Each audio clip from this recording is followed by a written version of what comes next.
Drill rap took off in 2012, the year the FBI named Chi-Town America's most dangerous city. Now, from the Windy City to London, this exploding musical genre is accused of sending violence spilling from the speakers to the street.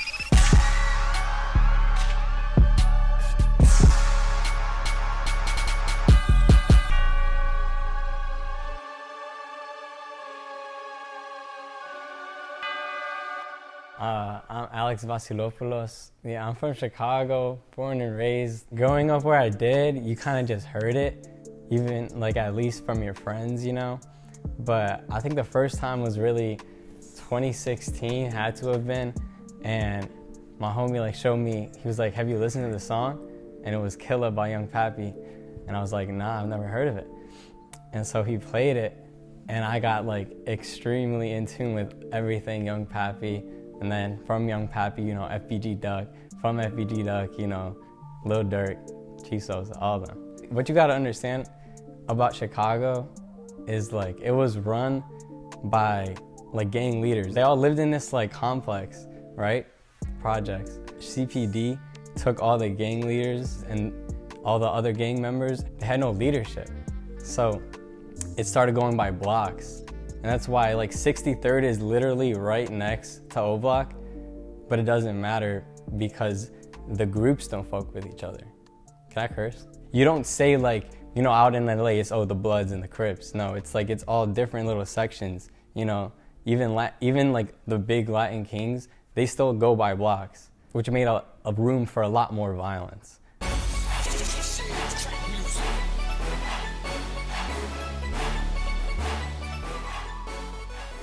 Chief Keef, he's the founder of drill music. It was the most raw, realist thing that rap had come out with in a long time. It was not a big producer, he wasn't signed to a label, right?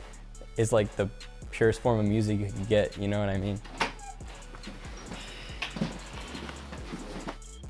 We got to close the door. Damn, we off the noise. That shit funny as hell. Chief Keef's from O Block, King Von's from O Block, Lil Reese is from O Block, and then O Block's also associated with 600, which is Lil Durk, like Lamron and them. Yeah, basically it's all connected because they're talking about each other.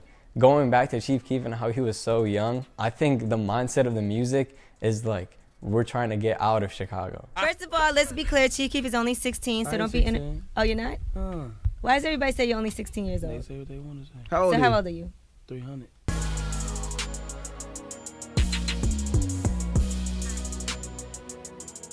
Pappy, because there were only basically two North Side gangs that were black, 1300 and PBG Pappy. And those two people do not fuck with each other at all. Uptown was segregated from the South Side neighborhoods, which were predominantly black, and there were a black neighborhood in the North Side. They saw what was going on over there, and they're like, well, shit, we're doing the same shit, so might as well make music and try to profit and get out of this thing. Pappy saw what was going on the South Side. He saw his opportunity in music to make it out of Chicago, like Chief Keef and them have done. Get this video over with, then we could tweak all we want. All we want, bro. All the fuck be you, want, bro. Y'all think I'm tweaking? No, come on, bro.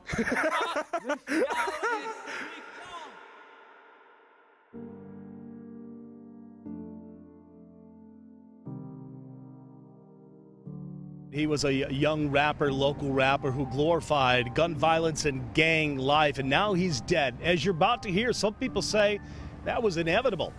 I think the turning point for when it became less violent was when a lot of prominent artists, I would say, started dying. Because then people realized, okay, like, we love the music, but we can't have these like talented artists just die. You know, Young Pappy died at like 17, 18, 19, I don't even know. You know, but like a lot of these people don't make it past 20, and I feel like that's when people started realizing, all right, we have a lot of talent here in the city. I feel like we've got to know that, whether it's graffiti, murals, you know what I mean, or especially the music. You know, Chicago's always had a great music scene. Young Pappy's death were definitely significant because people noticed that this was like real life. FBG Duck's song, Chicago Legends, where he went across boundaries, right, and said RIP and gave props to both GD and BD, which was their prominent gangs, deaths. Every motherfucking name I just said is a Chicago legend. No matter if he from this side, that side, that shit don't even matter. All bullshit aside, if you don't fuck with this, you a fuck nigga. I think that really connected the city too, because he was a big voice and was always on some bullshit, always on some violence. And then he said, rest in peace to all the Chicago legends, and I think that united us.